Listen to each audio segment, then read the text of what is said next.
الله أكبر الله أكبر.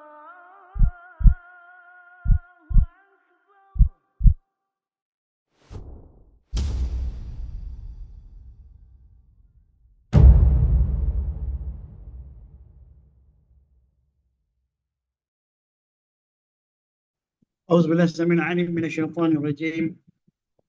بسم الله الرحمن الرحيم.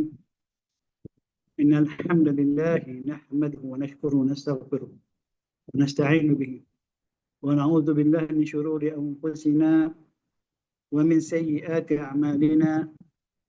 من يهده الله فلا مضل له ومن يضلله فلا هادي له. وأشهد أن لا إله إلا الله وحده لا شريك له وأشهد أن محمدا عبده ورسوله. الصلاة والسلام عليه وعلى آل بيته وأصحابه ومن صلى بصلاته وصام بصومه وقام بقيامه ونهج بمنهجه ودعا بدعوته وسن بسنته وجاهد بجهاده بإحسان إلى يوم الدين. رب اشرح لي صدري ويسر لي أمري واحلل عقدة من لساني يفقهوا قولي. اللهم انفعنا بما علمتنا وعلمنا ما ينفعنا اللهم زدنا علما اللهم امين. اما بعد. السلام عليكم ورحمة الله وبركاته. الحمد لله ثم الحمد لله ثم الحمد لله. Segala pujian, segala sanjungan, segala ketaatan dan kepatuhan hanya layak dan milik bagi Allah Subhanahu wa taala. Mari sama-sama kita berusaha bersungguh memelihara dan meningkatkan iman kita kepada Allah SWT dan memperkasakan takwa kita kepadanya. Kerana hanya orang beriman dan bertakwa yang akan mendapat perlindungan, pertolongan, petunjuk daripada Allah SWT bagi mencapai kemuliaan, kebahagiaan, keberuntungan dalam kehidupan di dunia dan di akhirat.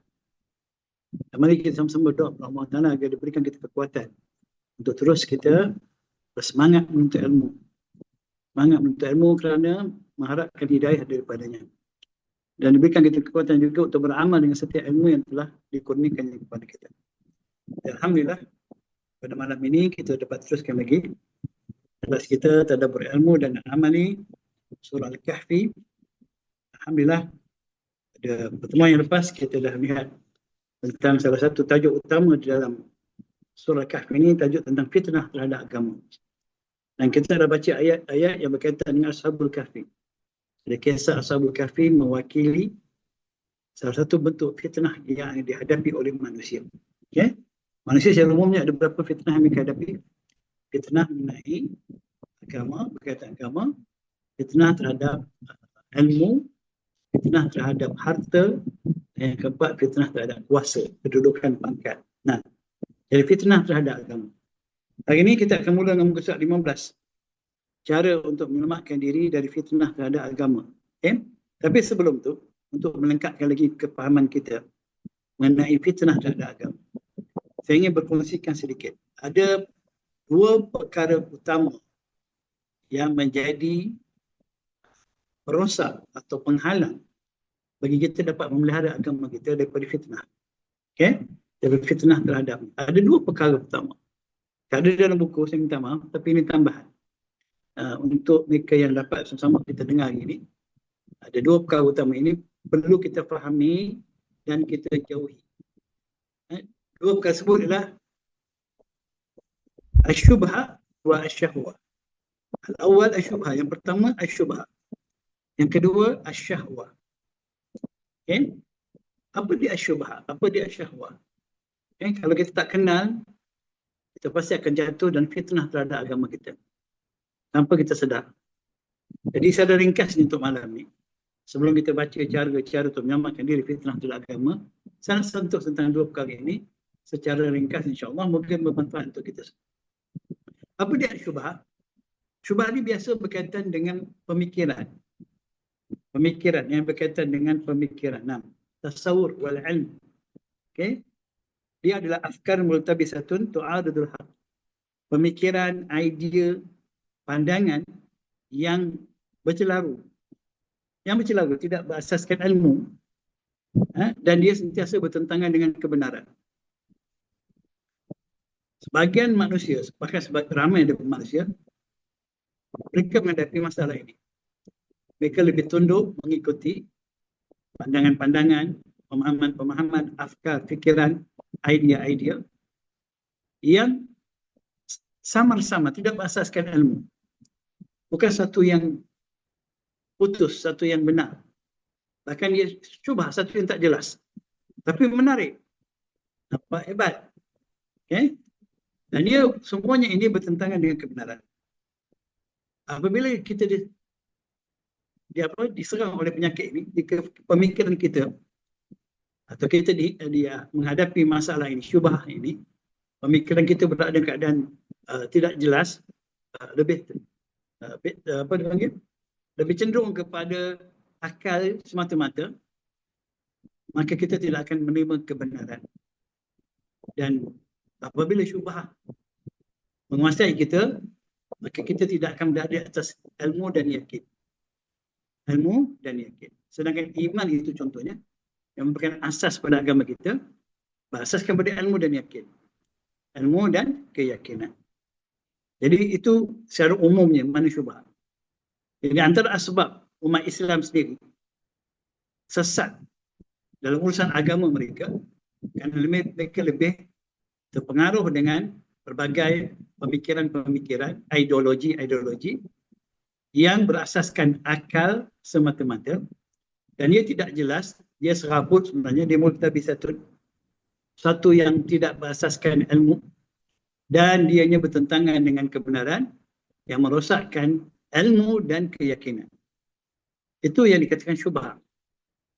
Adapun syahwah pula, dia berkaitan dengan apa? Syahwah ini adalah kecenderungan nafsu yang ada dalam diri manusia. Okay? Kecenderungan nafsu yang ada ke dalam diri manusia. Lebih mengikut kehendak diri. Dia buat perkara-perkara yang bertentangan dengan perintah Allah. Syahwat ini berkaitan kita jatuh dalam tuntutan hawa nafsu kita. Mudah jatuh pada maksiat yang berkaitan dengan nafsu, kemahuan kita, kecenderungan kita, jiwa kita. Kalau tadi syubhah, dia berkaitan pemikiran kita. Syahwat berkaitan dengan nafsu kita. Okay? Kalau syahwat tadi, dia merosakkan keyakinan, ilmu dan keyakinan, hingga mewariskan ragu-ragu, keraguan. Sebab syubhah tadi kan dia satu yang tak jelas. Maka kalau tiada keyakinan, dia merosakkan keyakinan dan keimanan, maka dia yang akan ada orang yang bergantung pada afkar syubhah ini, pemikiran syubhah ini, mereka berada asas keraguan. Kalau orang yang terpedaya dengan syahwat pula, mereka akan jatuh dalam kerosakan jiwa mereka, akan jatuh pada perkara-perkara maksiat dan kemungkaran. Akan lebih cenderung pada situ. Okay? Jadi ini bahaya. Dua perkara ini yang merosakkan agama. 6. Okay, saya ulang balik. Kedua-duanya memberi kesan kepada manusia dan merosakkan agama mereka. Menjadi fitnah pada agama.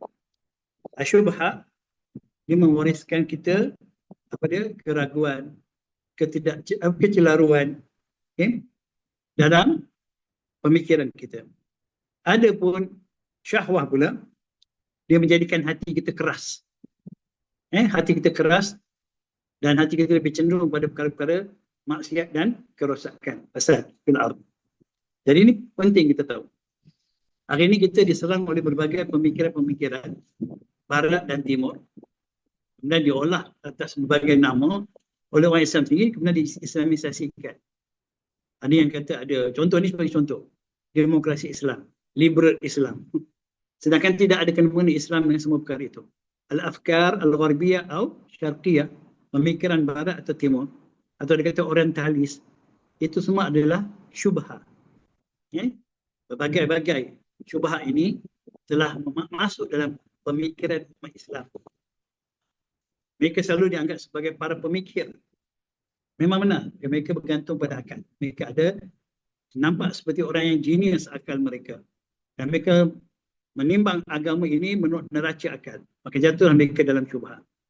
Dan sebagai yang lain pula, Mengikut agama itu berdasarkan nafsu syahwahnya. Mereka beragama dengan syahwat, apa kecenderungan. Perkara-perkara maksiat dianggap sebagai satu perkara yang biasa. Ini dipanggil normalisasi. Menormalisasikan maksiat dan kefasadan. Nah, ini yang berlaku hari ini kita lihat. Isu-isu yang berbangkit, semuanya datang dari dua perkara ini. Syubhat dan syahwat. Itu sedikit input tambahan. Yang kita sebagai umat Islam yang sayang pada agama kita, yang tak mau ada berlaku kerosakan, kepincangan, atau kita tak mau terseleweng dalam memahami agama yang sebenar, kita mesti memahami dua perkara ini. Syubhat wa syahwat. Baik. Dan kita masuk ini insya-Allah surah 15. Tajuk kita cara-cara menyelamatkan diri dari fitnah terhadap agama. Apa dia? Adalah dengan apa? Dengan pertama sekali. Tidak ada sebelumnya kecuali ini. Okay? Iaitu membaca Al-Quran dan mentadabbur kandungannya. Sebab di awal-awal surah Al-Kahfi ini Allah sebut dah. Alhamdulillahi anzala ala abdihi al-kitaba wa lam yaj'al lahu iwaja. Segala puji hanya bagi Allah yang telah menurunkan ke atas hamba Muhammad SAW sebuah kitab yang tiada bengkang-bengkoknya, tak ada salah silapnya, tak ada celarunya, tak ada kelirunya. Okay? Jadi Allah ada mulakan muqaddimah yang jelas dalam surah Al-Kahfi bahawa siapa yang berpegang teguh dengan kitab Al-Quran yang terwahyukan Muhammad SAW ini, mereka tidak akan tergelincir daripada kesalahan, kesilapan dan sebagainya. Okay? Kalau kita lihat secara lebih jelas dalam surah Al-Kahfi ayat 27, Allah Subhanahu wa taala memerintahkan kita, watlu ma uhiya ilaika min kitabi rabbik la mubaddila li kalimatihi wa lan tajida min dunihi multahada. Watlu, hendaklah, kalau kita terjemah, kita baca terjemahan, dan bacakanlah apa yang diwahyukan kepada engkau, iaitu kitab Rabbmu, yang Al-Quran. Tidak ada seorang pun yang akan dapat merubah kalimat-kalimatnya, dan engkau tidak akan dapat menemukan tempat berlindung selain daripadanya. Watlu, Allah perintahkan kepada Nabi untuk mentilawahkan apa yang telah Allah wahyukan kepada baginda sallallahu alaihi wasallam. Tilawah di sini bukan sekadar makna membaca. Tilawah di sini ialah menyampaikan wahyu itu dan mengajarkannya sehingga orang yang mendengar mereka dapat memahaminya, memahami isi kandungannya dan dapat mengamalkannya, bahkan mereka dapat menyampaikannya pula. Makna tilawah, tala yatlu, satu makna yang luas. Dalam muqaddimah tentang tadabbur surah Al-Fatihah saya jelaskan. Antara makna tala yatlu bukan sekadar membaca. Tilawah itu ialah membaca dan memahami. Membaca dengan memahami. Tak mungkin kita akan faham apa yang kita baca melainkan kita mempelajarinya. Melainkan kita mempelajarinya. Itu yang dikatakan tadabbur. Okay? Saya ulang balik. Tilawah antara maknanya ialah membaca untuk tujuan atau dengan memahaminya. Tujuannya memahami. Baca untuk memahami. Dan tak mungkin kita dapat memahami apa yang kita baca jika kita tidak mempelajarinya. Tidak mempelajarinya. Dan itulah dikatakan tadabbur secara ringkas. Itu antara satu makna tilawah. Satu lagi perkataan tala bermakna follow, ikut. Okay, ikut. Jadi bila disuruh Nabi menyampaikan, mentilawahkan ayat-ayat Allah yang diwahyukan bagi baginda, tujuannya adalah supaya orang yang mendengar itu mengikut apa yang disampaikan. Dan bagaimana mungkin kita akan mengikut wahyu yang telah Allah wahyukan kepada kita melalui Nabi Muhammad SAW jika kita tak belajar, tak faham apakah yang terkandung di dalamnya. Maka itu yang dikatakan tadabbur. Itu yang dikatakan tadabbur. Jadi watlu ma huya ilaika min kitabi rabbik bukan sekadar bacakan saja. Baca, dengar, dah habis, tak ada. Tapi membaca dengan tujuan, bacakan ayat Quran dengan tujuan mereka belajar membaca, belajar memahami isi kandungannya. Itu mentadabburnya. Dan mengikuti isi kandungan Al-Quran. Jadi, apa yang Allah firmankan? Alladzina atainahumul kitaba yatlunahu haqqa tilawati ulaika yu'minuna bih Wa man yakfur bihi fa ulaika humul khasirun. Surah Al-Baqarah, surah yang kedua ayat 121. Mudah nak ingat. 2121. Dua mana surah Al-Baqarah surah kedua ayatnya 121. Alladzina atainahumul kitaba. Dalam buku ni tak ada ya. Saya terangkan makna tilawah kat sini. Watlu ma uhiya ilaika min kitabi rabbik, dalam buku ini saya terangkan seperti mana disebut dalam surah Al-Baqarah surah yang kedua ayat 121. Alladzina atainahumul kitaba, orang-orang yang telah kami berikan kepada mereka akan Alkitab itu Al-Quran. Yatlunahu haqqa tilawati.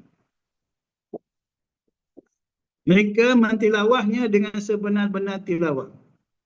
Iaitu mereka membacanya, mempelajarinya untuk memahaminya. Dan setelah mereka memahaminya, mereka mengamalkannya. Dan kemudian mereka mengajarkannya atau menyampaikannya. Bila kita mentilawah Al-Quran dengan seperti ini, iaitu membacanya dengan tujuan untuk kita mempelajari dan memahami isi kandungannya, dan kita mengamalkannya serta kita mengajarkannya, Allah kata, ulaika yu'minuna bi. Mereka inilah orang yang beriman dengan Al-Quran. Mereka inilah orang yang beriman dengannya.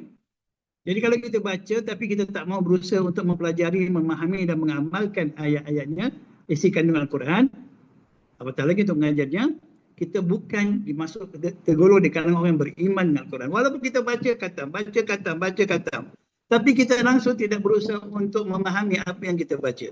Tak mau tadabbur, tak mau belajar. Kita tak akan amal, kita tak amalkan apa yang kita baca.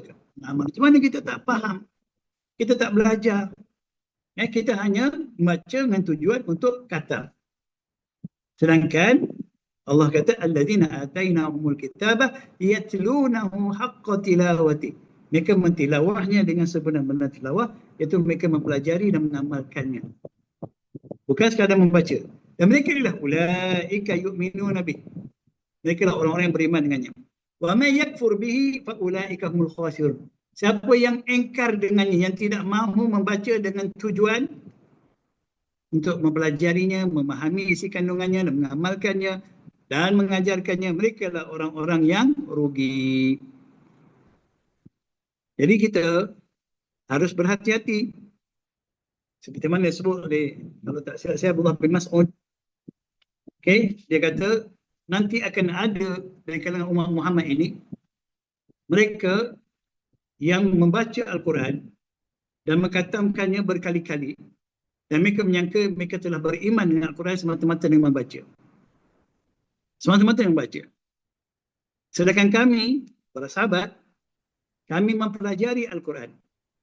Kami beriman dengan Al-Quran.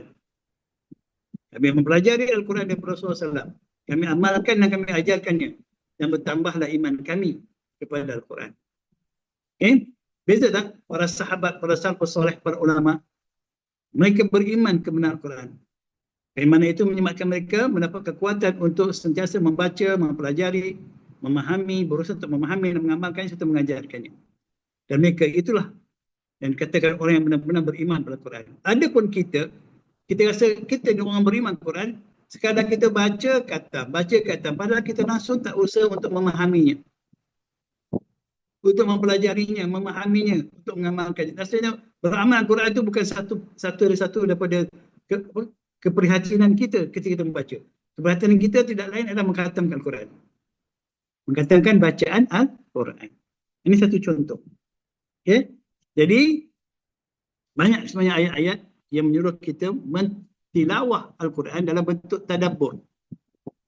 Contohnya firman Allah yang selalu saya dah sebut dalam pelajaran-pelajaran dahulu, dalam surah An-Nisa, surah yang keempat, ayat 82.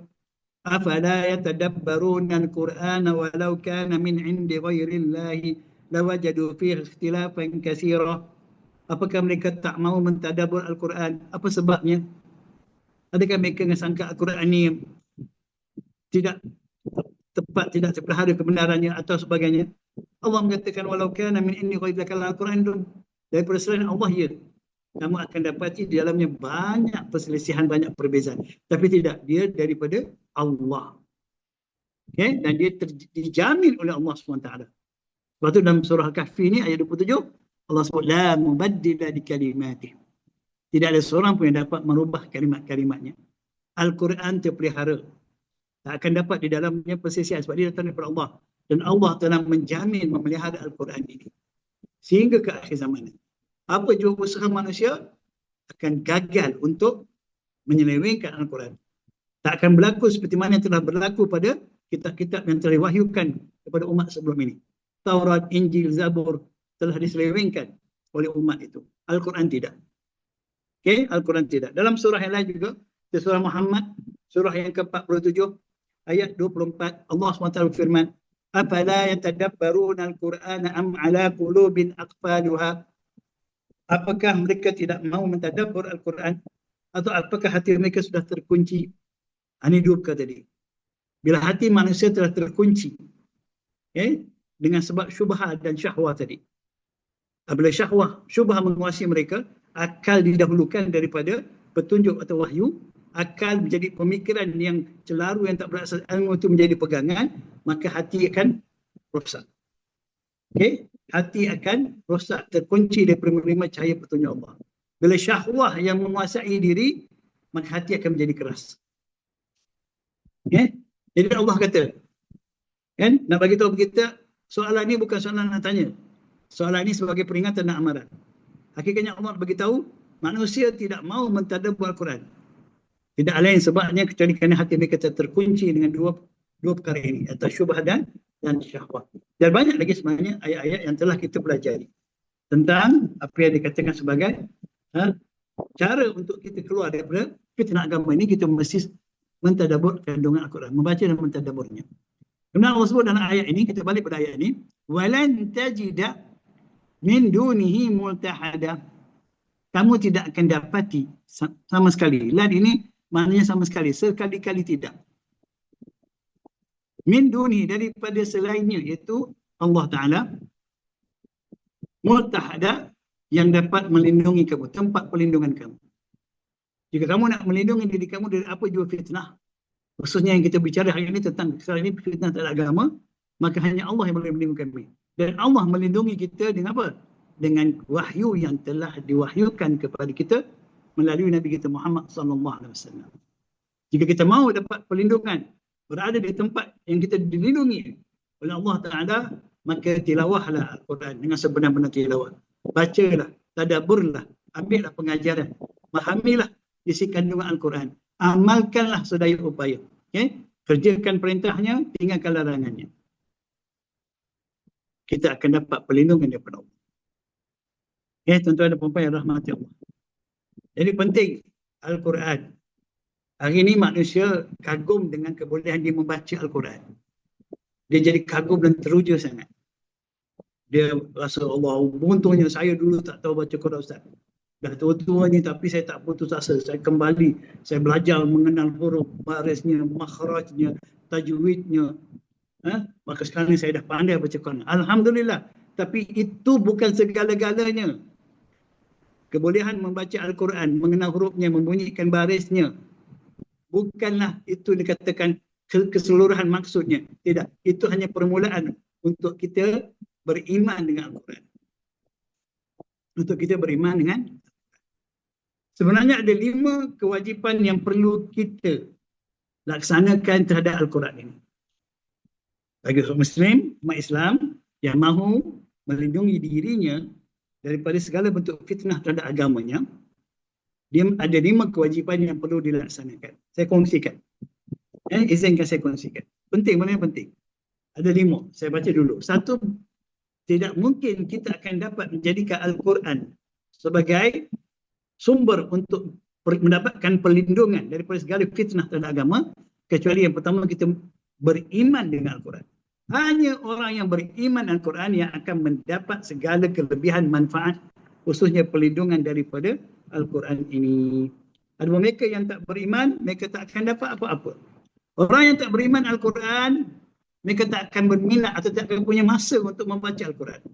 Kalau kita rasa hari ini tak ada masa untuk membaca Al-Quran, untuk mempelajarinya, mentadabburnya, maknanya jelas dan terang. Kita tidak beriman dengan Al-Quran dengan sebenar-benar keimanan. Itu jelas. Jangan persoalkan lagi.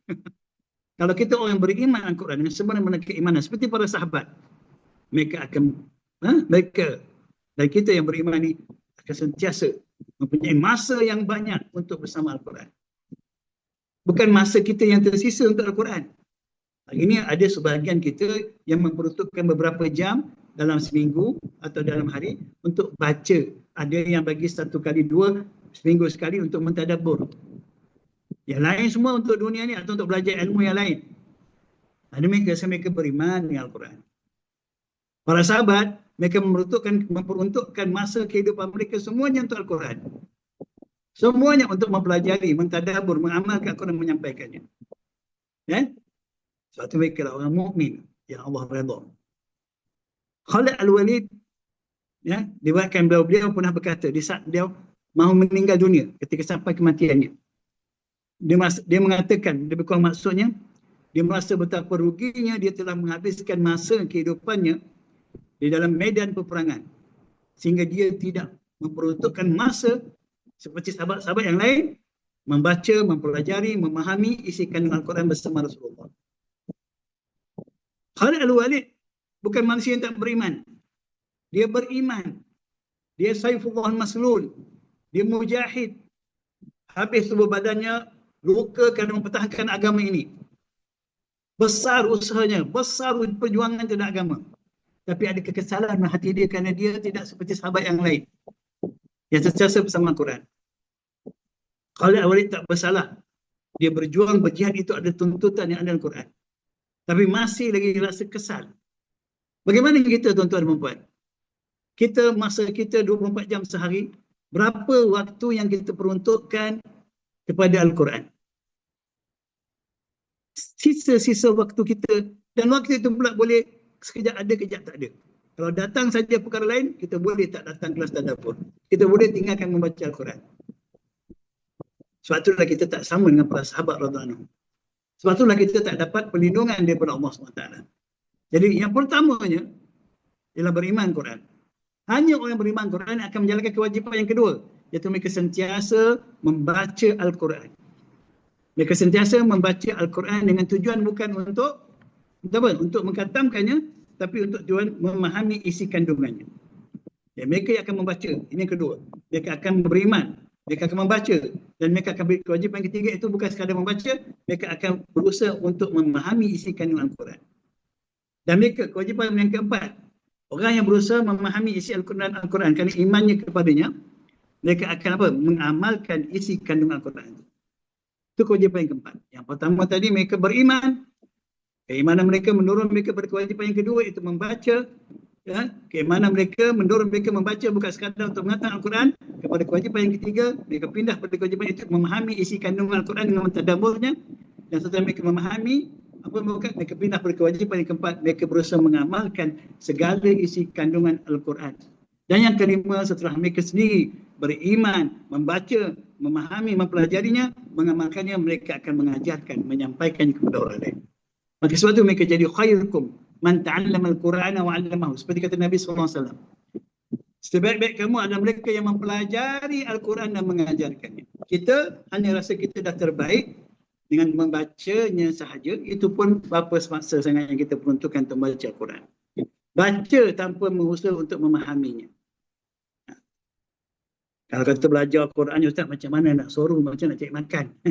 Macam mana urusan rezeki. Ini maksudnya kita tak beriman. Kalau kita benar-benar beriman Al-Quran, kita tahu rezeki kita Allah yang tentukan. Apakah Allah SWT akan menyusahkan kita, menzalimi kita dengan sebab kita menjalankan perintahnya?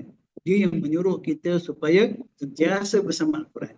Dia yang memberitahu kepada kita supaya kita mentilawah Al-Quran yang sebenar-benar tilawah. Adakah Allah Ta'ala akan sekat rezeki kita? Jika rezeki kita telah ditetapkan. Apakah rezeki kita akan bertambah, melimpah ruah hanya kerana kita peruntukkan sikit masa untuk Al-Quran, yang lain semuanya untuk mencari rezeki? Tidak juga. Ini iman, tuan-tuan. Okay? Jadi membaca Al-Quran dan mentadabbur kandungannya adalah jalan untuk menyelamatkan diri kita dari fitnah terhadap agama kita.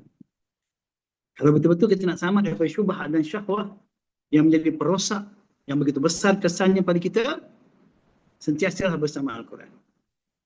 Jadikan Al-Quran sebagai hudan, manual, panduan, kompas yang akan sentiasa mengarahkan kita ke jalan yang paling lurus, paling benar. yakin inna hadzal qur'ana yahdi lillati hiya aqwam. Sesungguhnya hanya ini Al-Quran yang akan memberi petunjuk, panduan, menjadi kompas kepada manusia, okay, pada sesuatu yang paling betul dan kekal. Aqwam ini maknanya benar, betul, lurus dan dia kekal. Okay, itu sebab Allah pilih perkataan aqwam. Boleh saja Allah kata inna hadzal qur'ana yahdi lillati hiya ahsan, atau ya, lillati hiya apa? Haq. Allah kata aqwam, suatu yang betul, benar, tepat dan berterusan kekal seperti itu. Muhasabah balik. Mari saya ingatkan diri saya, ingatkan tuan, kita tak akan dapat pelihara agama kita ini jika kita tidak menjalankan kewajipan kita terhadap Al-Quran. 5 kewajipan tadi. Beriman dengan Al-Quran, membacanya, pelajari agar memahami isi ayat-ayat Quran yang kita baca, mengamalkan ayat-ayat Quran telah kita baca dan kita pelajari dan kita fahami, dan mengajarkannya. Kerana dengan itu Al-Quran akan jadi panduan untuk kita. Al-Quran menjadi rahmah untuk kita.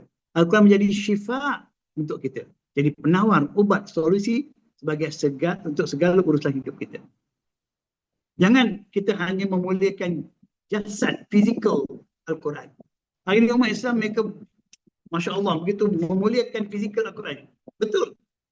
Apatah lagi zaman sekarang Al-Quran ini dicetak dengan warna-warni, berbagai corak. Dan Al-Quran sudah jadi bid'ah. Apa bid'ah? Barang dagangan. Punya nilai harga yang mahal. Wah, dengan cetakannya, warna-warninya. Mereka berlomba memiliki cetakan-cetakan Al-Quran yang begitu istimewa. Apatah lagi kalau cetakan itu dikeluarkan oleh selebriti, ustaz-ustaz selebriti dan sebagainya. Wah, ada duta-duta yang menjual. Bahkan menjadi bahan MLM, Al-Quran menjadi bahan MLM. Sedangkan sepatutnya kita bukan teruja kepada fizikal Al-Quran itu, tapi kita patut teruja dengan beriman kepada isi kandungan Al-Quran. Yang mulianya adalah isi kandungan Al-Quran, bukan fizikal Al-Quran itu semata-mata. Hari ini kita muliakan Quran. Masya Allah, dapat Quran cium-cium. Tapi tak faham pun apa yang kita baca. Tak baca pun kan, sekadar cium saja. Okey, setakat itu yang pertama. Yang pertama, jalan untuk menyelamatkan diri kita dari fitnah terhadap agama adalah dengan sentiasa membaca Al-Quran, mentadabbur kandungan. Moga usaha sikit, kita ni kecil sangat usaha kita. Usaha kita seminggu sekali ni, yang mungkin tuan-tuan dan perempuan ada belajar lagi dengan guru-guru yang lain. Semoga usaha kita ni, usaha yang kita buat bersama dengan apa? Saya tak sebut tadi, apa nama penganjur. Ya? Penganjur yang menganjurkan program ini menjadi asbab untuk kita menjadi manusia dapat perlindungan daripada Allah daripada fitnah terhadap agama ini. Okay, jangan pandang remeh. Okay? Masa, waktu, pengorbanan kita untuk belajar agama ini suatu yang amat besar di sisi Allah Ta'ala. Bukan benda sampingan. Ada masa siap bersama lah Ustaz. Tak ada masa, nantilah saya dengar-dengar kemudian lah, tengoklah rakaman sebagainya. Ini masalah kita ni. Gitu saja, apa nama dia? Kedudukan Al-Quran pada diri kita. Hanyalah benda-benda yang bukan prime, bukan utama. Bukan prioriti. Dia benda yang kita boleh nak atau tak nak. Selagi itulah keadaan kita, itulah jelas bukti kita tak beriman Quran. Kita belum beriman Quran dengan sebenar-benar keimanan. Sedangkan dalam Al-Quran yang kita baca itu, terlalu banyak ayat-ayat yang menyuruh kita, memerintahkan kita supaya beriman dengan Al-Quran. Ayat yang kita baca, so kita beriman dengan Al-Quran. Tapi mana ramai yang tak beriman? Saya bagi satu contoh. Satu contoh ayat Al-Quran menyatakan bahawa ramai yang tak mau beriman Al-Quran. Dalam surah Ar-Ra'du, surah yang ke-13, ayat pertama. Tuan-tuan perempuan buka balik, buka Al-Quran, tengok. Surah Ar-Ra'du, kita kalau khatam Quran mesti dah baca surah ni. Takkanlah kita boleh khatam tanpa baca surah ni. Takkanlah kita boleh khatam tanpa baca satu ayat pada surah ni. Ayat pertama. Alif Lam Mim Ra. Tilka ayatul kitab. Tilka ayatul kitab. والذي أنزل إليك من ربك الحق ولكن أكثر الناس لا يؤمنون Alif Lam Mim Ra. Itu harf muqatta'ah. Tilka ayatul kitab. Itulah ayat-ayat yang terkandung dalam Al-Quran. Dan apa yang kami telah wahyukan padamu Muhammad. Apa yang telah diwahyukan padamu daripada Rabbmu. Daripada Rabbmu, itulah yang benar.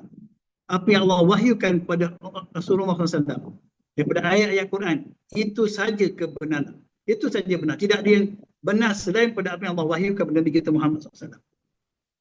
Tapi Allah kata apa? Walakinna aktsaran nasi la yu'minun. Akan tapi kebanyakan manusia, ramai, majoriti manusia tak beriman.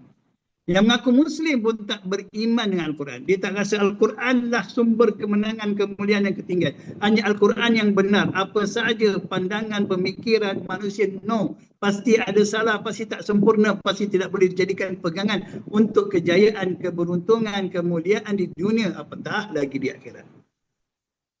Kita sendiri pun tak yakin. Kalau belajar Qurannya kita dapat apa Ustaz? Kalau anak-anak kita sibuk belajar Quran, apa Quran, belajar Quran, jadi Ahli Quran, tapi siapa nak jadi doktor, siapa nak jadi lawyer, siapa nak buat bangunan tinggi? Allahu Akbar. Adakah itu perkara yang susah untuk Allah Ta'ala? Apakah yang membangunkan bangunan yang tinggi ni manusia-manusia yang mulia?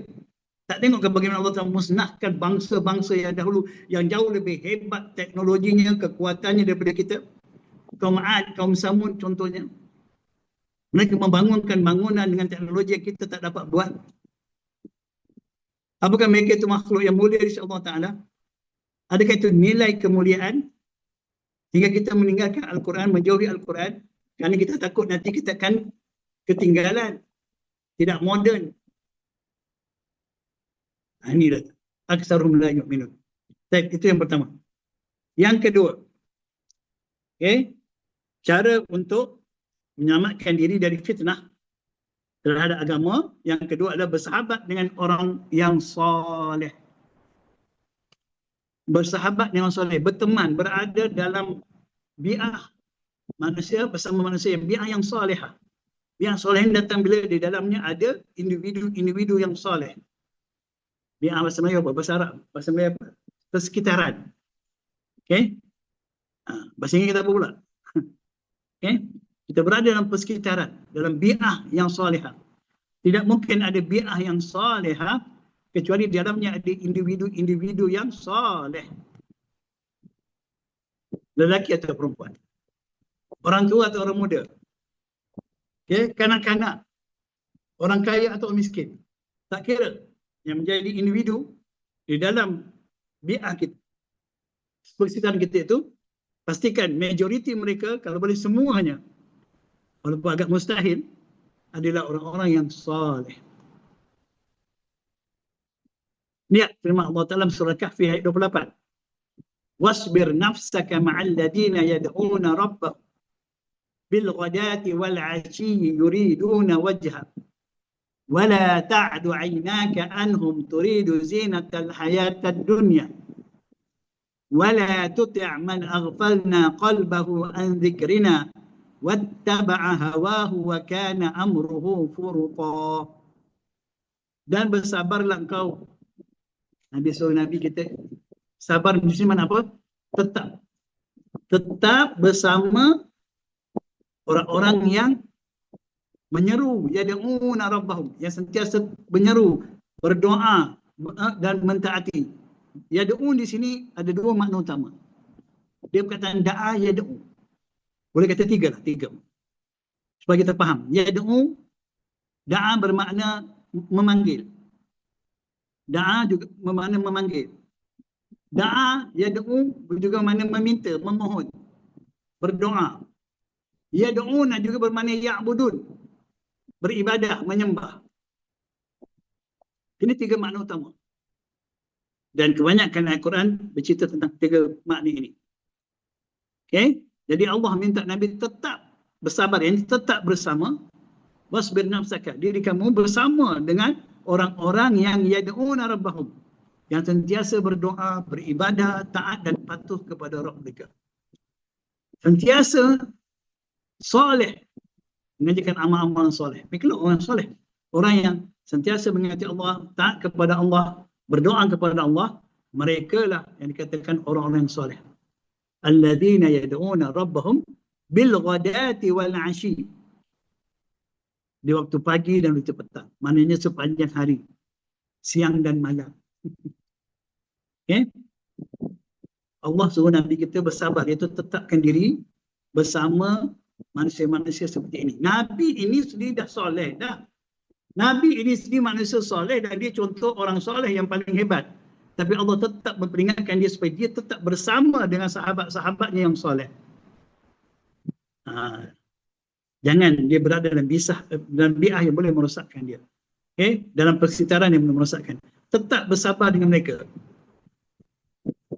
Dan mereka yang dikatakan yad'una rabbahum ini yuriduna wajha. Ada orang-orang yang ikhlas, yang beribadah kepada Allah semata-mata untuk mencari keridhaan Allah Ta'ala. Okay, ini golongan Allah tu Nabi kita bersabar bersama mereka. Kerana bersama orang soleh ini kadang-kadang kita rasa cerita pasal syurga, neraka, dosa, pahala, tak cerita pasal dunia langsung. Orang soleh tak cerita tentang pencakar langit. Orang soleh dia tak cerita tentang emas dan perak. Dia tak cerita tentang la'ibun wa lahwan, sport and entertainment. Dia tak cerita tentang zakhratul hayatid dunia. Apa keindahan, kemewahan kehidupan dunia. Orang yang soleh ini, dia sentiasa peringatkan diri dia dan orang lain tentang apa dia? Hubungan mereka dengan Allah. Tentang tanggungjawab mereka pada Allah. Tentang bahayanya tipu daya kehidupan dunia ini. Jadi ramai yang tak selesa. Tak ada cerita lain Ustaz. Kita cerita agama, cerita pasal mati, kubur. Tak produktif lah kita Ustaz. Nanti jadi bantutlah pemikiran orang Islam. Kita duk cerita pasal mati, pasal kubur. Orang dah sampai ke bulan Ustaz. Pernah dengar tak itu? Kata-kata daripada manusia yang mengaku dia Muslim, yang mengucap 2 kalimah syahadah. Duk situ suruh belajar agama je Ustaz. Macam mana nak bangun negara kita ni? Agama boleh buat apa? Sehingga ada di kalangan umat Islam menganggap agama ni candu kepada masyarakat. Yang merosakkan masyarakat. Memundurkan masyarakat. Tapi ingat pesan Allah Ta'ala kepada Nabi kita, duduk bersama mereka, sabar, istiqamah dengan mereka. Dan Allah bagi amaran, wala ta'du aynaka anhum. Jangan engkau, apa dia? Jangan kedua matamu berpaling dari mereka. Mana jangan kamu tinggalkan mereka atau meremehkan mereka. Jangan meremehkan mereka dan jangan tinggalkan mereka. Kenapa? Kerana mengharapkan perhiasan dunia ini. Turidu zinatal hayati dunia. Kerana kalau bersama orang-orang yang soleh, seperti saya sebut tadi, kita tak akan disemarakkan dengan kemewahan, keseronokan dunia ini. Jadi jangan. Allah bagi amaran kepada Nabi kita. Dan amaran itu untuk kita juga pastinya. Jangan kamu palingkan mata kamu daripada melihat mereka. Jangan meremehkan mereka atau meninggalkan mereka. Dan Allah berkata, wala tuti' man aghfalna qalbahu an dzikrina.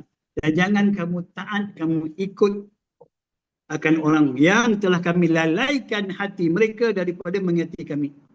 An dzikrina, daripada mengingati kami, iaitu daripada peringatan-peringatan kami di dalam Al-Quran.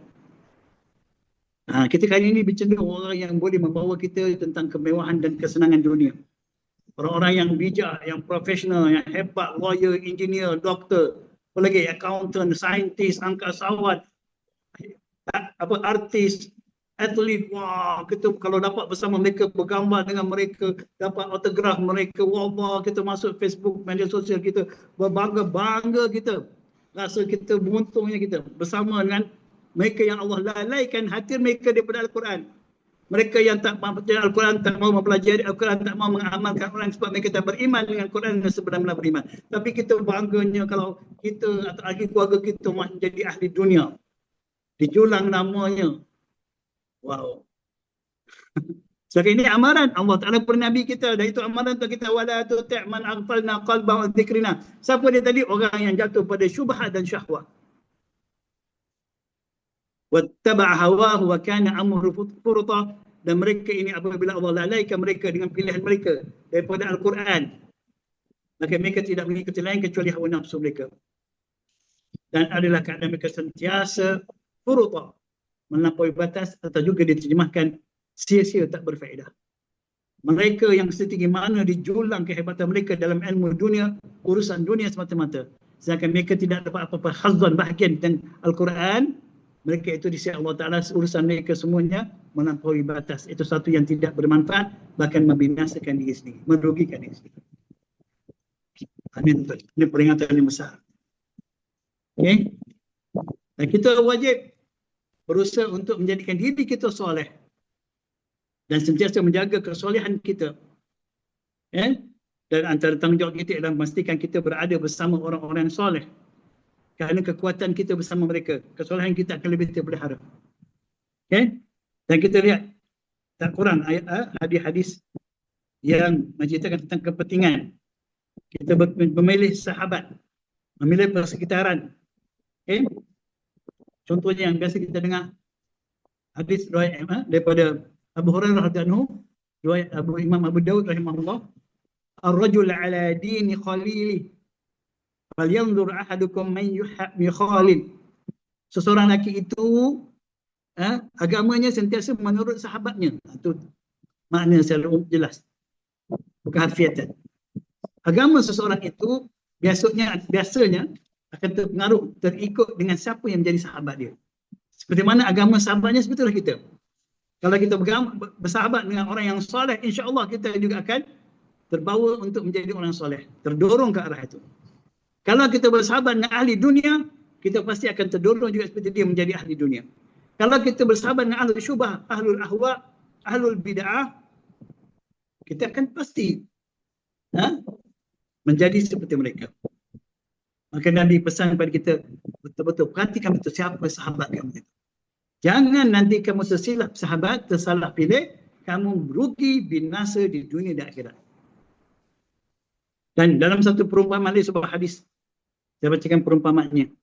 Nabi sebut perumpamaan teman yang baik, teman yang soleh, dan teman yang buruk adalah perumpamaan seperti seorang penjual minyak wangi dan seorang tukang besi yang meniup, membakar besi. Si penjual besi, penjual minyak wangi mungkin akan memberi kita, kalau kita pergi dekati dia, kita dekati dia, dia akan beri kita minyak sedikit, dia calik pada kita, sekurang-kurangnya dia akan calik. Sampai hari ini kita tengok orang jual minyak wangi, mesti dia calikkan minyak wangi. Tak mungkin ada orang jual minyak wangi, orang datang dia tak mau bagi pun, tak bagi cium, kau nak beli, tak, sampai hari ini. Valid tu perumpamaan ni, relevan sungguh. Apa dia? Orang yang jual minyak wangi, dia pasti akan calikkan minyak wangi dia, atau dia bagi terbau, ada tester. Jadi Nabi kata penjual wangi mungkin akan memberimu minyak wangi, atau engkau boleh membeli minyak wanginya darinya. Kalaupun tidak, engkau tetap mendapat bau harum darinya. Tak? Sedangkan si tukang besi, peniup api itu, sedangkan si tukang besi, boleh saja bila kamu mendekati dia ketika dia sedang buat kerjanya itu, akan terpercik apinya mengenai pakaian kamu. Dan kalaupun tidak, kamu tak dapat jauhkan diri kamu dari percikannya, kamu tetap akan dapat mencium bau asapnya yang busuk itu. Itu dia perumpamaan. Berhati-hati, jangan tersalah pilih sahabat, menyesal yang tak ada maknanya besok di akhirat. Itu dia antara hadis. Antaranya hadis lagi yang lebih berat lagi kalau kita dengar hadis ni.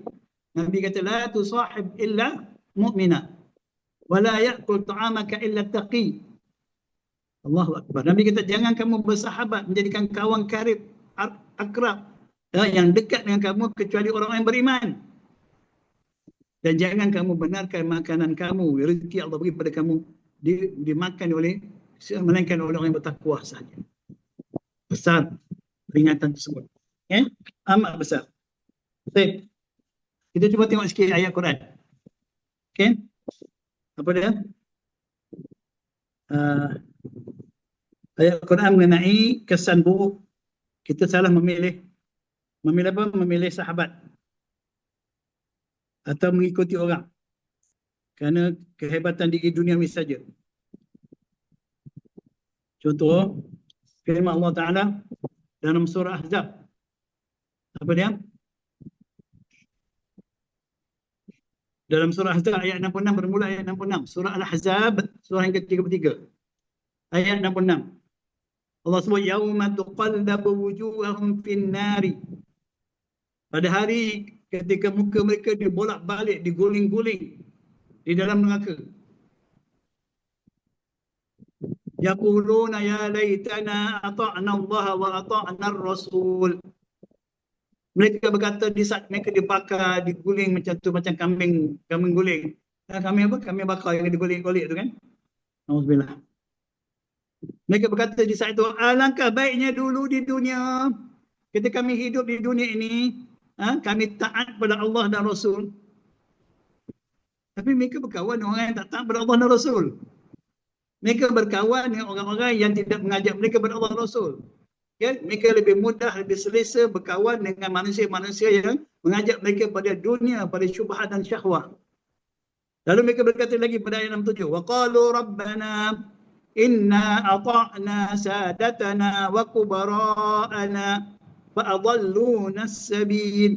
Dan mereka berkata lagi, ya Allah, dulu kami hidup di dunia dengan mengkagumi, mentaati, menjadi penyokong, followers, taat kepada orang-orang yang besar, kubara'ana, yang hebat ahli dunia, korporat, orang kaya, orang bijak, orang genius. Kami kita teruja, kami sanggup bangga bersama mereka. Dan juga siapa? Sadatana wa kubara'ana, pemimpin-pemimpin orang-orang besar di kalangan kami. Lalu mereka telah menyesatkan kami di jalan yang benar. Di akhirat baru mereka tahu bahawa mereka telah sesat. Di dunia diberi ingat pun mereka tak mau. Lalu mereka kata lagi, Rabbana, ayat 68, Rabbana atihim da'faini minal azabi wal'anhum la'nan kabira. Maka di dalam neraka tu nanti, masa kat dunia tidak, mereka bangga menjadi pengikut, penyokong kepada ahlu dunia. Mereka bangga dan penuh rasa mulia. Mereka menghina ahlu taqwa. Mereka menghina ahlu orang beriman, orang yang soleh. Jadi mereka kata, Rabbana atihim dha'faini min azab. Wahai Rabb kami, timpakanlah kepada mereka 2 kali ganda daripada azab. Kalau kami diazab, mereka 2 kali ganda daripada itu. Wal'anhum la'nan kabira, dan laknatlah mereka dengan laknat yang besar. Ini antara banyak ayat yang menceritakan betapa penyesalan yang tak bermanfaat, yang tak akan ada faedahnya di akhirat nanti apabila kita silap memilih sahabat.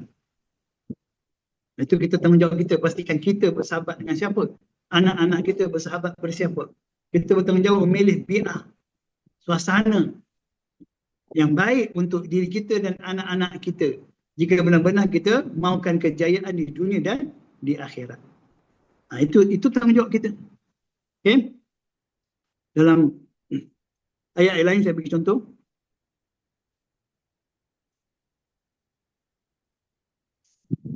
Apa ya?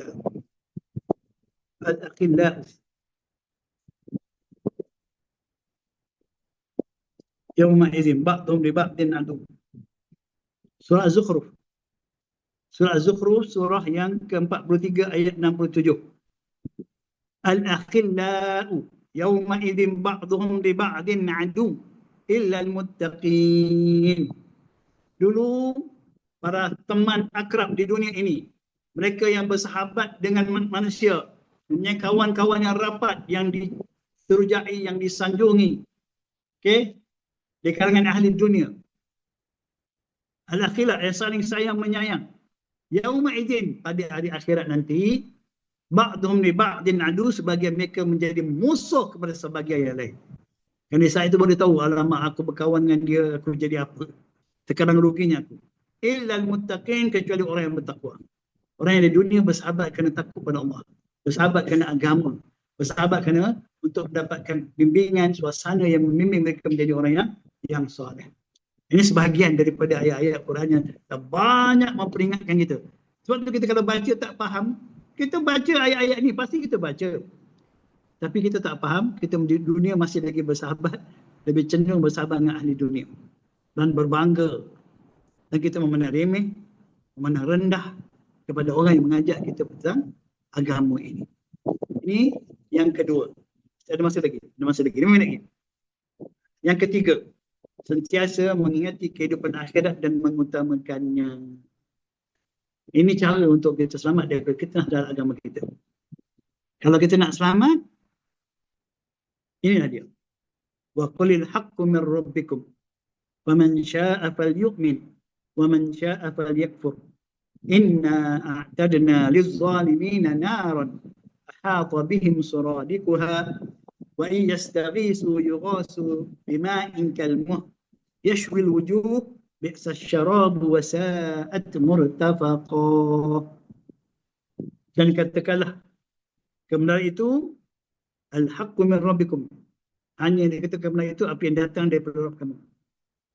Itu Al-Quran, wahyu daripada Allah. Sunnah baginda SAW. Agama Islam ini yang benar itu. Itu saja yang benar. Tak ada yang benar selepas itu. Faman sya'a falyu'min. Maka siapa yang mendaki dia boleh beriman dengan kebenaran yang Allah sampaikan. Wa man sya'a falyakfur. Dan siapa yang memilih untuk kufur boleh kufur. Tak ada masalah. Allah tak rugi sikit pun. Allah tak berhajat kepada kita. Dia ghaniyun 'anil 'alamin. Dia maha kaya. Jika ada nak beriman, dia tidak akan menambahkan kekayaan dan kemuliaan Allah. Jika ada yang kufur, dia tidak akan mengurangkan walaupun sedikit pun kekayaan dan kemuliaan Allah Ta'ala. Kerana Allah tak berhajat pada kita. Sebab tu Allah kata, pilihlah kamu nak beriman ke tak beriman. Itu tetap pada kamu. Tapi ingat, sebagai Allah yang maha berkuasa, yang maha adil, siapa yang memilih untuk kufur. Faman sya'a falyakfur. Inna a'tadna lizalimina naran hata biha suradiquha. Bagi orang yang zalim itu memilih untuk kufur, tidak mau beriman dengan kebenaran disampaikan pada mereka, maka Allah sebut pada mereka, sungguhnya kami telah sediakan bagi orang-orang yang zalim itu neraka yang gejolaknya mengepung mereka. Mereka campakkan ke dalam api yang dikelilingi oleh api itu. Bahkan nanti api itu nanti dalam ayat lain dia masuk ke dalam tubuh badan mereka.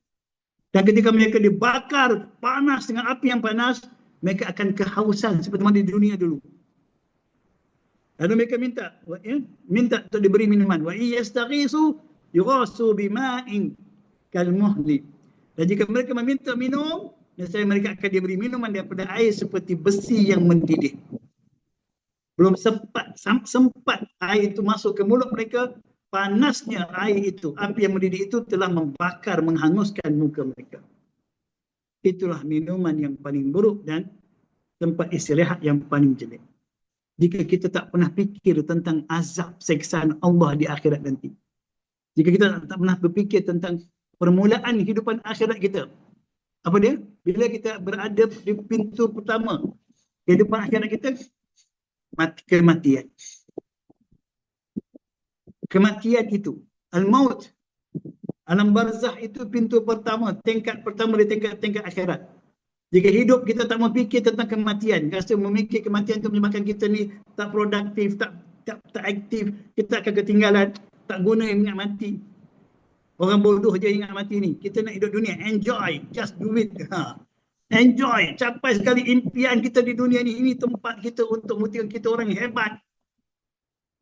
Jika kita tak fikir semuanya itu, inilah akibatnya kita. Allah tak rugi sikit. Jadi orang yang nak menyelamatkan dirinya dari fitnah, dia kena kenal bahawa dunia ini hanya tempat yang sementara.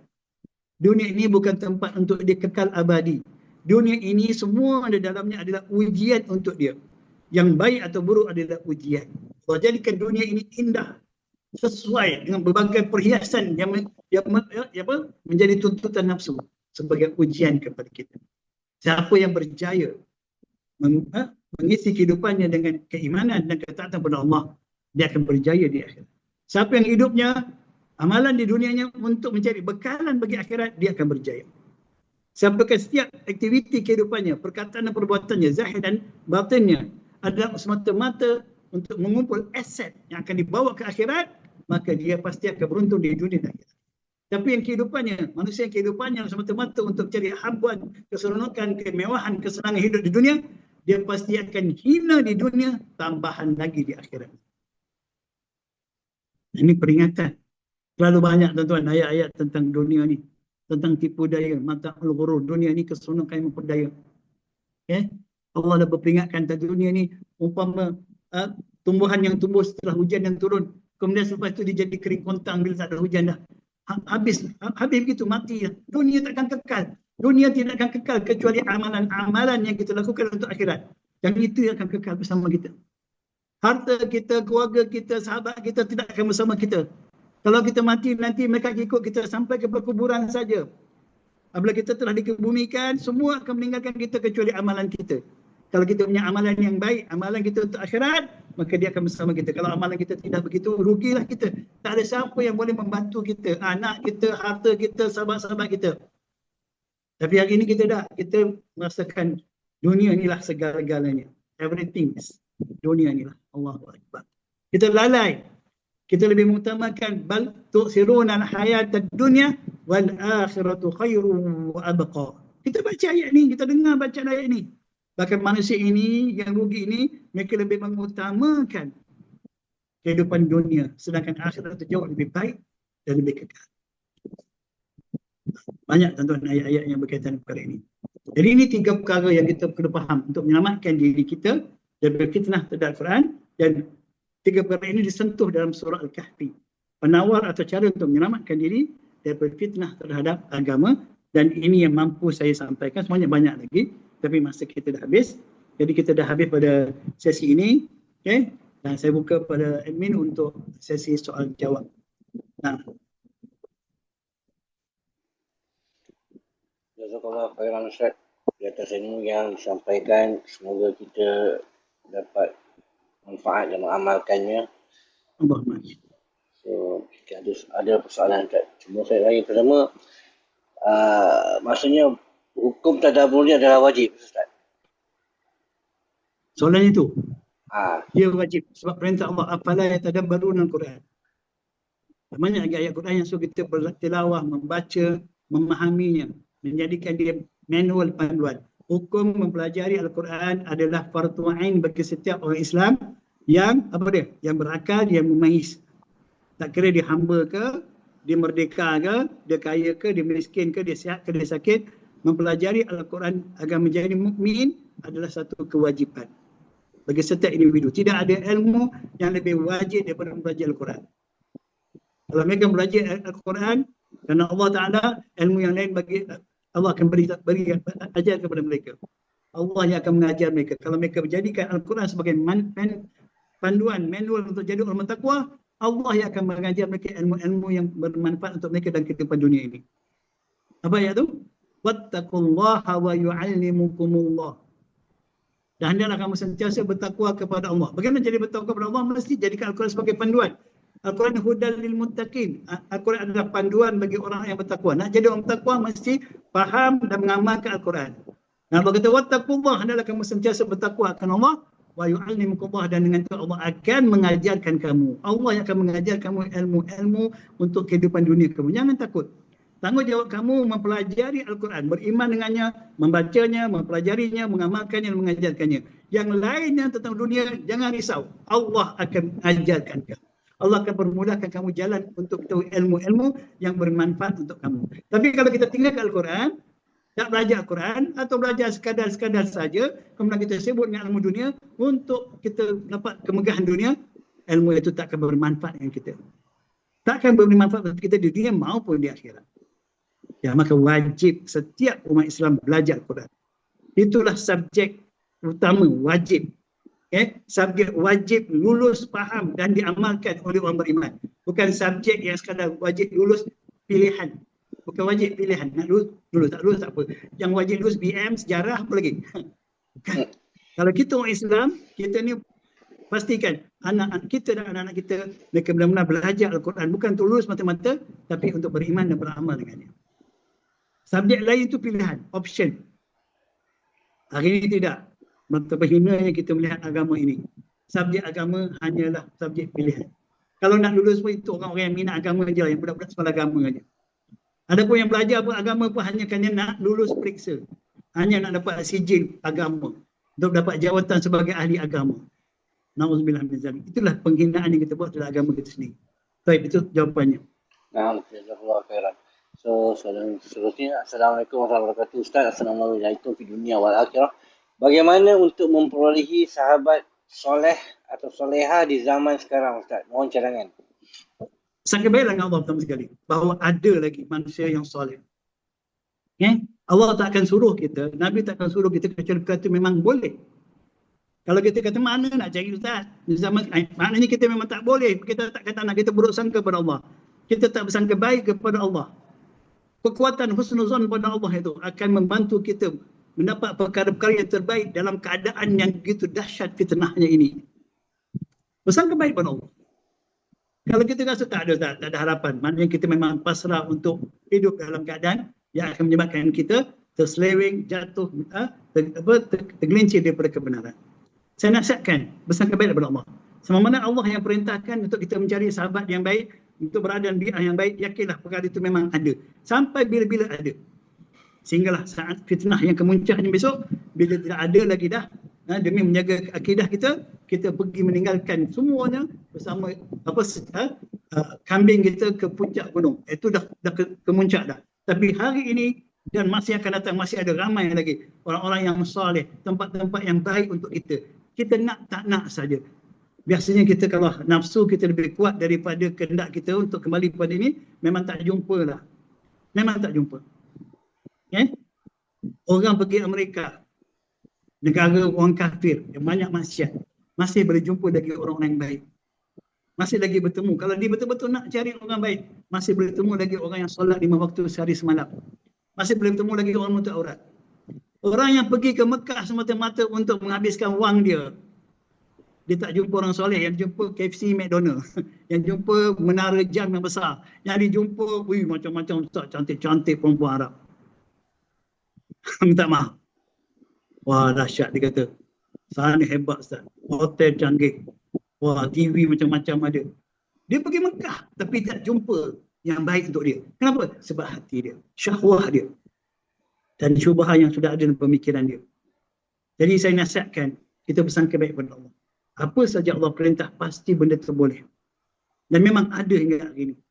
Buka basirah hati kita. Mohon pada Allah. Pada Allah Ta'ala bagi kita teman yang baik. Sahabat-sahabat yang baik. Keluarga yang baik. Bi'ah yang baik. Mohon, cari usaha. Dia tak akan datang bergolek macam tu. Kita bersama dengan orang menuntut ilmu ni, sahabat-sahabat baik insyaAllah. Bersangka baik.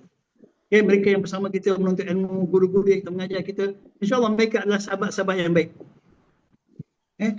Kalau tak cari, inilah kita sudah berada dalam satu kelompok yang kecil, tapi insyaAllah ini sahabat-sahabat yang baik. Dan ada banyak lagi sebenarnya. Wallahu a'lam bishawab. Jazakallah khairan.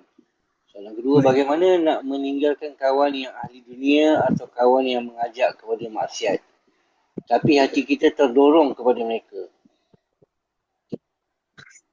Nak tinggal tapi hati jadi nak dibetulkan dulu bukan mereka, kita ni, hati kita dulu. Sebab syahwah di sini, syubhah di sini, syahwah di sini. Yang dibetulkan mereka, bukan mereka, kita dulu. Sebab tu kita kena ingat akhirat. Orang yang ingat akhirat, betapa ruginya besok kalau dia di dunia ini tidak diperdaya oleh syubhah akalnya dan syahwahnya, okay, maka dia akan terus hanyut. Artinya akan cenderung kepada maksiat. Tapi kalau kita ingat akhirat, kita ingat betapa pentingnya kehidupan akhirat dibandingkan dunia ini, kita akan kontrol nafsu kita dan kita pastikan akal kita mengikut wahyu. Itu saja, mula daripada kita. Okay? Jika kita benar-benar dapat membersihkan syahwah daripada diri kita dengan sentiasa taat pada Allah, berusaha belajar, menuntut ilmu, duduk dengan orang-orang yang soleh, kita akan tinggalkan mereka. Kita akan pasti akan tinggalkan. Ramai manusia yang sudah sampai kepada kejahatan yang kemuncak, akhirnya Allah bagi hidayah. Mereka memilih meninggalkan dunia mereka, kembali kepada Allah bersama orang-orang yang soleh. Ramai, boleh ada contoh dalam mata kita. Kalau kita nak memang ramai, kenapa kita masih lagi nak fikir tentang alamak orang ini sahabat saya, keluarga saya, kami sama-sama hidup. Kenapa? Sedangkan ada ramai. Kenapa kita masih lagi tak mau? Sebab hati kita, syahwah kita dan syubhah di akal kita. Maka bersihkan hati ini. Jaga diri, kita tidak ada pilihan. Kadang-kadang kita nak bersihkan tak akan dapat selagi kita berada dalam bi'ah tersebut. Maka pergilah. Tinggalkan, berhijrah. Hijrah itu langkahnya. Okay? Dan kekuatan yang utama ialah hati. Wallahu a'lam. Jazakallah khairan. Soalan yang terakhir, saya ada dengar sebelum turunnya Al-Quran, ada sahabat radhiyallahu anhum yang mempunyai perniagaan. Tapi selepas turunnya Quran, mereka meninggalkan perniagaan dan seterusnya fokus kepada Quran. Mohon penjelasan Ustaz. Itu nampak macam betul tapi belum tepat. Al-Quran tak menyuruh kita tinggalkan perniagaan. Al-Quran tak suruh kita meninggalkan urusan dunia kita. Tidak. Okay? Al-Quran tidak begitu. Yang Kalau di Madinah contohnya, Ahlus Suffah, mereka adalah manusia-manusia yang berhijrah daripada Mekah atau datang dari tempat lain, meninggalkan harta benda mereka untuk menjadi Muslim. Yang berhijrah. Mereka bawa, tak ada harta, ada yang tak ada harta, dia bawa harta jadi miskin. Mereka ini Ahlus Suffah yang duduk di Madinah, yang mereka fokus kehidupan mereka bukan saja untuk belajar bersama Nabi, tapi berjihad. Mereka lah orang paling depan bila ada seruan jihad. Tapi sahabat-sahabat yang lain, Abu Bakar, Umar, Osman dan sebagainya, mereka tetap dalam kehidupan mereka. Mereka ada harta, mereka berniaga dan mereka jadi infak yang besar, kekuatan bagi Islam. Tapi Al-Quran menjadikan mereka peniaga yang amanah. Peniaga yang berniaga bukan untuk untung dunia, tapi untung akhirat. Mereka berniaga dengan Allah. Bukan saja meniaga manusia untuk mendapatkan keuntungan. Tidak. Itu biasanya Al-Quran yang mereka beriman itu dalam memberikan mereka panduan bagaimana perniagaan-perniagaan yang mereka buat ni ada perniagaan dan tabur yang tidak akan rugi selama-lamanya. Selama mana perniagaan itu adalah perniagaan berdasarkan iman mereka kepada Allah, ketaatan kepada Allah. Kita ada ramai sahabat yang kaya raya. Bezanya kita kaya raya tapi tak beriman. Kita kaya raya tapi tak berpandukan Al-Quran. Mereka kaya raya kerana rezeki Allah bagi pada mereka kerana mereka bertakwa kepada Allah. Mereka belajar Quran yang menjadi orang bertakwa, maka Allah bagi mereka rezeki dari jalan yang tidak disangka. Dan semakin banyak rezeki, semakin meluaslah amal ibadah mereka. Semakin banyak mereka infakkan tanpa rasa takut di jalan Allah. Kita semakin dapat, semakin kaya, semakin kedekut dan takut untuk menginfak. Jadi saya tak nampak ada sahabat yang tinggalkan dunia untuk belajar. Islam tak ajar macam tu. Tapi Islam menggunakan dunia ini dengan berpandukan wahyu untuk mendapatkan kebaikan dunia dan akhirat. Sebab tu kita belajar berdoa, Rabbana atina fid dunya hasanah wa fil akhirati hasanah. Kalaupun kita dengar ada sahabat-sahabat yang miskin, mereka itu adalah orang-orang yang datang bermusafir dari jauh, masuk Islam, tinggal keluarga, tinggal harta. Mereka duduk belajar bersama Nabi dipanggil Sufah. Nah, bukan ahli sufi sama sekali tak kena-mena dengan sufi. Mereka tak ahli Sufah. Nah, seperti Abu Hurairah contohnya. Abu Hurairah contohnya. Nah, baik. So alhamdulillah. So itu soalan tu ini. Jazakallahu khairan. Barakallahu fikum. Wa iyyakum insyaallah, jazakumullah khairan. Dan alhamdulillah sekadar itu saja untuk malam ini. Yang baik, yang benar itu pastinya daripada Allah, bukan daripada saya. Hanya Allah yang maha mengetahui lagi maha bijaksana. Saya hanya cuma menyampaikan apa yang disampaikan oleh Allah oleh Rasul SAW kepada kita. Kalau ada silap, ada salah yang tak jelas, saya mohon maaf, itu atas kelemahan saya sendiri sebagai manusia. Jadi setakat ini saja. Wabillahi taufiq hidayah. Subhanakallahumma wa bihamdik, asyhadu an la ilaha illa anta, astaghfiruka wa atubu ilaik. Assalamualaikum warahmatullahi wabarakatuh.